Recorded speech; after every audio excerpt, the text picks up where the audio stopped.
हजरत मूसा अलैहिस्सलाम का वाक़या अल्लाह के रसूलों के इतिहास में सबसे प्रभावशाली और लंबा है। ये हक और बातिल, सत्य और असत्य के बीच के संघर्ष की एक महान कहानी है। जन्म और पालन पोषण। मिस्र में उस समय फिरौन का राज था। एक भविष्यवाणी के डर से कि बनी इसराइल का कोई बच्चा उसका तख्ता पलट देगा, फिरौन ने बनी इसराइल के हर नवजात लड़के को मारने का आदेश दे दिया था। जब हजरत मूसा पैदा हुए तो उनकी मां ने अल्लाह के हुक्म से उन्हें एक संदूक में रखकर नील नदी में बहा दिया। वह संदूक फिरौन के महल तक पहुंच गया। फिरौन की पत्नी आसिया ने उन्हें गोद ले लिया और इस तरह मूसा अलैहिस्सलाम की परवरिश दुश्मन के ही घर में बड़े लाड प्यार से हुई। हिजरत और पैगंबरी जवानी में एक हादसे के दौरान मूसा अलैहिस्सलाम के हाथों गलती से एक किप्ती मिस्र का निवासी की मौत हो गई। गिरफ्तारी से बचने के लिए आप मिस्र छोड़कर मदयन चले गए। वहां आपने 8-10 साल बिताए। हजरत शुएब अलैहिस्सलाम की बेटी से निकाह किया और फिर वापस मिस्र की ओर निकले। रास्ते में तूर पहाड़ पर अल्लाह ने उनसे कलाम किया और उन्हें नबूवत पैगंबरी अता की। अल्लाह ने उन्हें 2 बड़े चमत्कार मोजिज़े दिए, एक लाठी असा जो अजगर बन जाती थी, उनका हाथ जो जेब से निकालने पर सूरज की तरह चमकने लगता था। फिरौन को दावत और जादूगरों का मुकाबला। अल्लाह के हुक्म से मूसा अलैहिस्सलाम अपने भाई हजरत हारून अलैहिस्सलाम के साथ फिरौन के दरबार में पहुंचे और उसे अल्लाह की इबादत करने व बनी इसराइल को आज़ाद करने को कहा। फिरौन ने इसे अपनी तौहीन समझा और मूसा अलैहिस्सलाम को जादूगर कहा। मुकाबले के लिए मिस्र के सबसे बड़े जादूगर बुलाए गए। जादूगरों ने अपनी रस्सियां फेंकी जो सांपों की तरह लगने लगीं, लेकिन जब मूसा अलैहिस्सलाम ने अपनी लाठी फेंकी तो वह एक विशाल अजगर बनकर उन सबको निगल गई। ये देखकर तमाम जादूगर समझ गए कि यह जादू नहीं बल्कि ईश्वरीय चमत्कार है, और वे सब सजदे में गिर गए और ईमान ले आए। लाल सागर का फटना। फिरौन का जुल्म बढ़ता गया तो अल्लाह ने मूसा अलैहिस्सलाम को अपनी कौम बनी इसराइल के साथ रात के वक्त मिस्र छोड़ने का हुक्म दिया।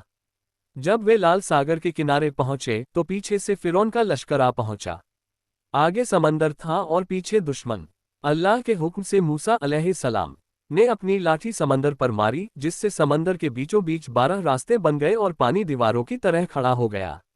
बनी इसराइल पार निकल गए, लेकिन जब फिरौन और उसका लश्कर उन रास्तों पर पहुंचा तो अल्लाह के हुक्म से पानी वापस मिल गया और फिरौन अपनी फौज समेत डूबकर मर गया। तूर पहाड़ और तौरेत। मिस्र से निकलने के बाद मूसा अलैहिस्सलाम अपनी कौम को लेकर सहरा ए सैना पहुंचे। वहां आपने अल्लाह की इबादत में 40 दिन बिताए और आपको आसमानी किताब तौरेत अता की गई। इसी दौरान आपकी कौम ने पीछे से बछड़े की पूजा शुरू कर दी थी, जिसे बाद में मूसा अलैहिस्सलाम ने आकर खत्म किया। हजरत मूसा अलैहिस्सलाम का पूरा जीवन सब्र, हिम्मत और अल्लाह पर अटूट विश्वास की मिसाल है। उन्होंने ताउम्र अपनी कौम की इस्लाह, सुधार की और उन्हें सीधे रास्ते पर लाने की कोशिश की। क्या आप हजरत मूसा अलैहिस्सलाम और फिरौन के बीच हुए उस संवाद के बारे में विस्तार से जानना चाहेंगे जो कुरान में दर्ज है? हजरत मूसा अलैहिस्सलाम और फिरौन के बीच का संवाद बहुत ही दिलचस्प है। जब मूसा अलैहिस्सलाम पहली बार फिरौन के दरबार में पहुंचे तो वहां तर्क वितर्क का एक लंबा सिलसिला चला।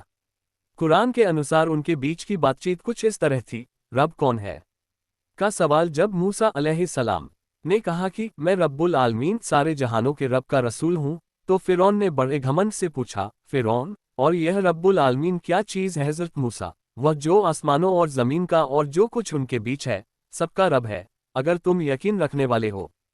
फिरौन का तंज और मूसा अलैहिस्सलाम का जवाब। फिरौन ने अपने दरबारियों की तरफ मुड़कर मजाक उड़ाते हुए कहा, क्या तुम सुन रहे हो यह क्या कह रहा है?